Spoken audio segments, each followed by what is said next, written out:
কি ক'ব যোৱাকালি গৌৰৱ গগৈ আহি চিমেণ্ট চাপৰি এক প্ৰকাৰ তেওঁলোকে ৰণৰংগা বজাই গ'ল কি ক'ব? তেখেতসকলে ৰণৰঙা বনাইছে, আমি বেয়া পোৱা নাই। একেবাৰে বিৰোধী শূন্য হ'লেও বেয়া দেখায়।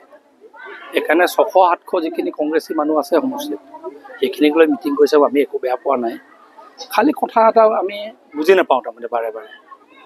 গৌৰৱ গগৈয়ে এতিয়া চিঞৰি আছে, ৰাহুল গান্ধীয়ে চিঞৰি আছিলে ভোট চুৰি।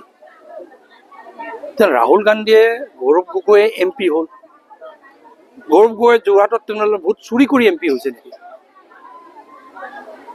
ৰকিবুল হুছেইনে 10 লাখতকৈও অধিক ভোটত জয়যুক্ত হ'ল। তাৰমানে কি ৰকিবুল হুছেইনে এই মিয়া বাংলাদেশী মূলৰ মাজত ভোটটো ডকাইতি কৰি পালে নেকি?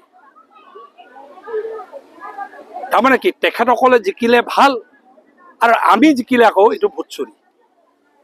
কেনেকুৱা ফটুৱা কথা। এই এনেকুৱা মিছা কথাবোৰ কৈ জনগণৰ মাজত সোমালে। মই ভাবোঁ যে জনগণ আজিকালি মূৰ্খ নহয়, জনগণ অকৰা নহয়। তেখেতসকলে জনগণক মূৰ্খ সজাব বিচাৰিলে, অকৰা সজাব বিচাৰি এই মিছা কথাবোৰ কৈ ফুৰিলে কোনো লাভ নাই। কিয়নো চিধা কথা।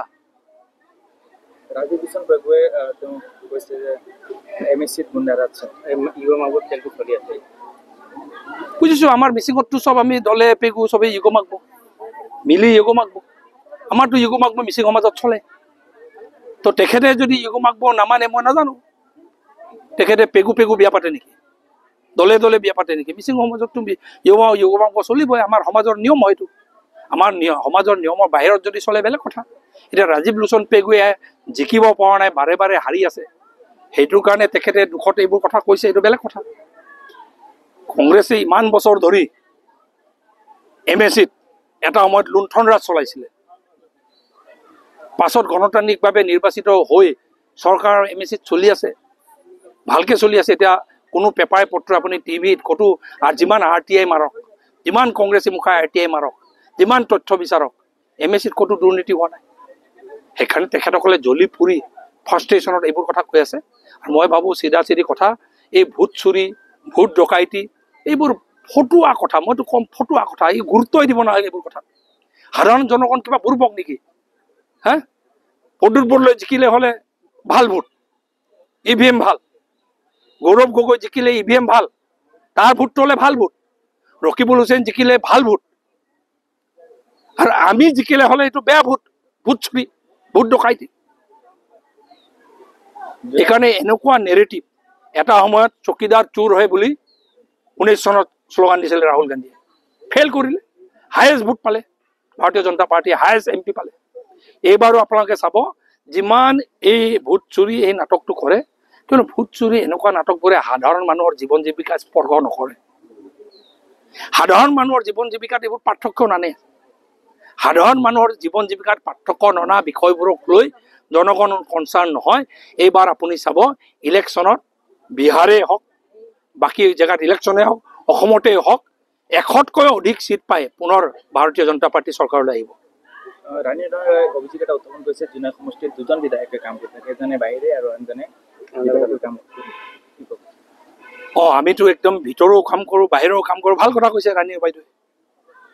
ৰাণী বাইদেউ ইয়াত আগতে MP আছিলে, জানে ইয়াত আমি কেনেকৈ কষ্ট কৰি গাঁৱতো কাম কৰোঁ, ওপৰতো কাম কৰোঁ, তলতো কাম কৰোঁ। এইকাৰণে ডেভেলপমেণ্ট হৈছে, দেখিছে নাই? 4 লেনো হৈ গ'ল, এবছৰত 4 লেন হৈ গৈছে আমাৰ। যিটো 4 লেন গৌৰৱ গগৈ নিজৰ জেগাত শিৱসাগৰ, যোৰহাটত 14 বছৰ লাগিছে। গৌৰৱ গগৈ MP হোৱাৰ দিনৰ পৰা তাত 4 লেন চলি আছে নিৰ্মাণ। 14 চনৰ পৰা 4 লেন নিৰ্মাণ চলি আছে। আজি 25 চন হ'ল, 11 বছৰ হৈ গ'ল, কিয় শেষ কৰিব পৰা নাই গৌৰৱ গগৈ এবাৰ? আমি সেই আণ্ডাৰগ্ৰাউণ্ডো কৰোঁ, অভাৰগ্ৰাউণ্ডো কৰোঁ, গাঁৱতো লাগি থাকোঁ, মানুহৰ অন্তৰৰ ভিতৰতো থাকোঁ, চবতে লাগি থাকোঁ। সেইকাৰণে আমাৰ 4 লেন এবছৰৰ ভিতৰতে হৈ গৈছে।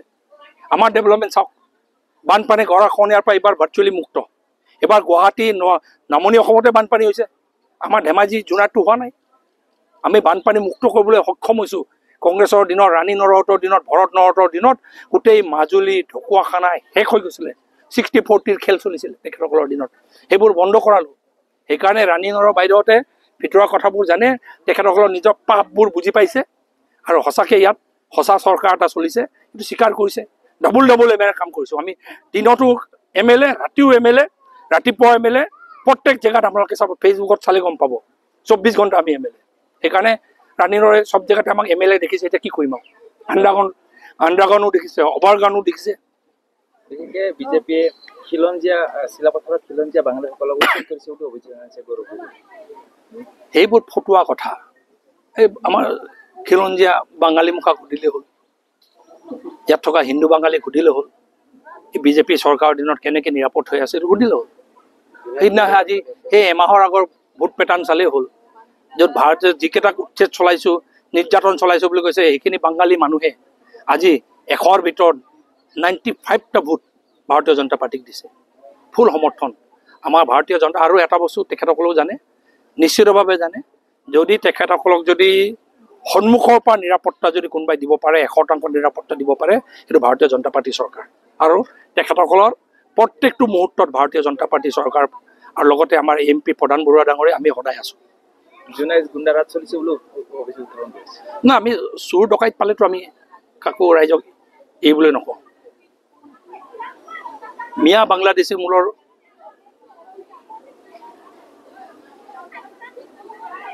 অনুপ্ৰৱেশকাৰীৰ বিৰুদ্ধে tribal belt and block area যদি দখল কৰে, আমি চাই নাথাকোঁ। ফৰেষ্টৰ মাটি যদি দখল কৰে, আমি চাই নাথাকোঁ। কৌব চাপৰি যদি দখল কৰি থৈ দিয়ে, আমি চাই নাথাকোঁ। তাৰ কাৰণে উগ্ৰ হ'বলগীয়া যদি হয়, আমি হ'ম। অসমক, অসমৰ ভূমিক, অসমৰ সত্ৰক, অসমৰ থান, অসমৰ কাজিৰঙা, অসমৰ ট্ৰাইবেল বেল্ট এণ্ড ব্লক আৰু অসমৰ খিলঞ্জীয়া মানুহৰ ভূমিৰ নিৰাপত্তাৰ কাৰণে সকলো ধৰণৰ প্ৰচেষ্টাত আমি সন্মুখৰ পৰা নেতৃত্ব দিম। সকলো ধৰণৰ যুদ্ধত আমি মুকলিকৈ ওলাই আহিম।